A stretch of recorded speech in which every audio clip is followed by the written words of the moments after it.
Mesdames et messieurs, bonjour, bonsoir. Je suis PF pour LTLT Lakers tout le temps, la chaîne francophone des Lakers. Eh bien, il fallait que je fasse cette émission, ce bulletin spécial, parce qu'il y a tellement d'informations, surtout beaucoup de rumeurs concernant les Los Angeles Lakers. Nous allons en parler dans cette émission. Lakers tout le temps, c'est tout de suite. Step 1, wake up early, gonna rise with the sun. Step 2, get some good, some food in you. Step 3, think real hard about what you wanna be. Step 4, fuck everybody, just do your thing. Wake up, today's gonna be a good day. Wake up, today's gonna be a good day. Wake up, today's gonna be a good day. Wake up, today's gonna be a good day.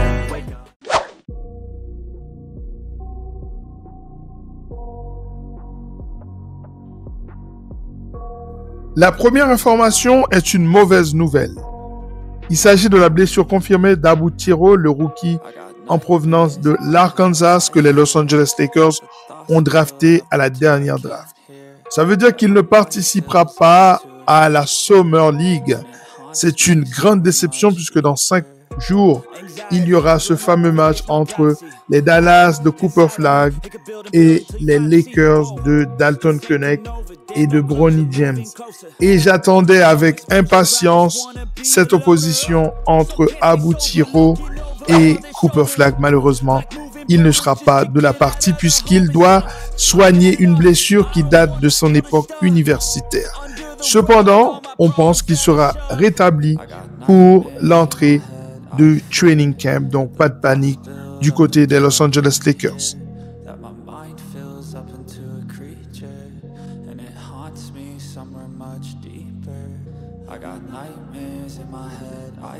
L'autre information, c'est les rumeurs concernant un accord possible entre les Los Angeles Lakers et le jeune shooting guard Ryan Rollins.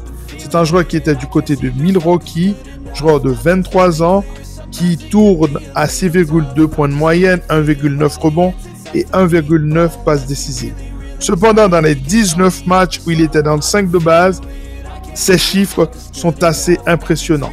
10,2 points inscrits, 3,2 rebonds, 2,9 passes décisives. Et surtout, ce qui est très intéressant, ce sont les 45,2% à 3 points. À 23 ans, je pense que ce jeune joueur serait pour le salaire minimum, ce qui serait extrêmement intéressant pour les Los Angeles Lakers.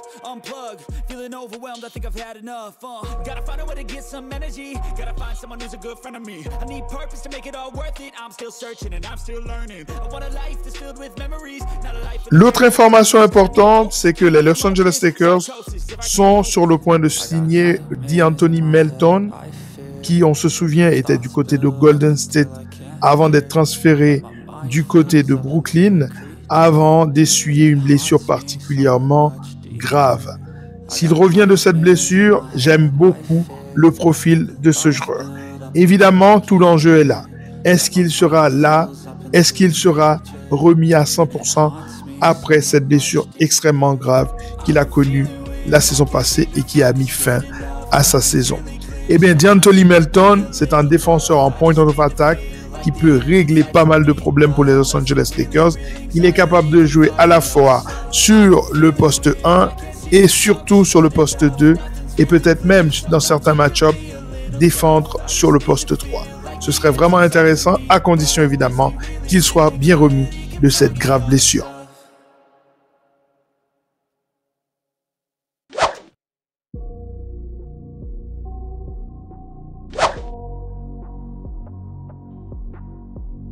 Il y a des rumeurs également concernant LeBron James.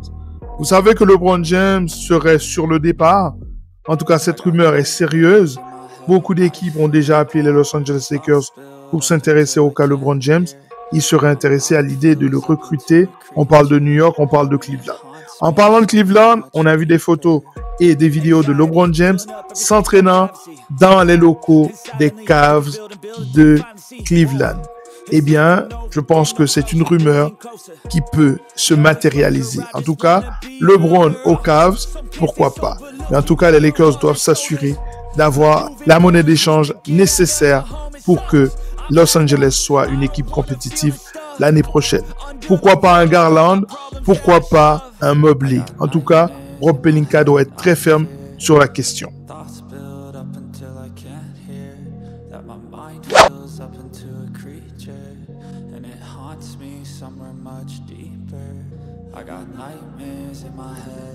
La dernière information, la dernière rumeur de ce bulletin concerne Andrew Wiggins. Selon certaines rumeurs, selon certaines sources de la NBA, il y aurait des pourparlers entre les Los Angeles Lakers et le Heat de Miami pour un échange entre Andrew Wiggins et Rui Hachimura, Dalton Keunig et un premier choix de draft. Si c'est vrai, si ces rumeurs se matérialisent, à mon sens, les Lakers se positionnent comme une force dans la conférence Ouest. Cependant, il y a quand même un petit problème. C'est que Miami demande un premier choix de draft. Et je ne pense pas que les Lakers vont le lâcher. Cependant, quand j'ai regardé la structure salariale du garçon, eh bien, je me dis que peut-être que ça peut se réaliser. Pourquoi? Parce que pour la saison 2025-2026, le garçon va percevoir plus de 28 millions de dollars. Et son contrat va expirer pour la saison 2026-2027 à hauteur de 30 169 644 dollars. Et là, ce sera une player option.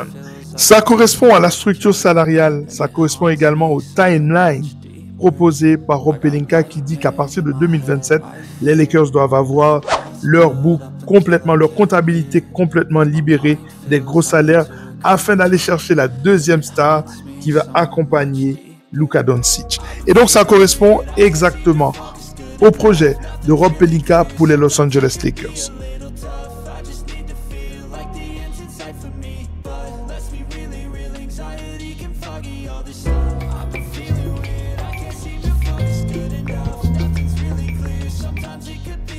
Voilà, il fallait que je fasse cette vidéo pour revenir sur ces rumeurs, des choses intéressantes qui peuvent bénéficier aux Los Angeles Lakers. Si LeBron James est effectivement du côté de Cleveland, peut-être qu'il faut s'attendre à un trade. Il faut que les Los Angeles aillent chercher les pièces qu'il leur faut pour être une équipe compétitive. Si vous avez aimé ce contenu, n'hésitez pas à lâcher un like. Abonnez-vous à cette chaîne si ce n'est pas encore fait.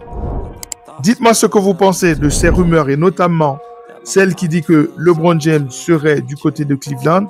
Et enfin, partagez cette vidéo afin qu'elle soit connue d'autres personnes. Prenez soin de vous. À très bientôt. Ciao.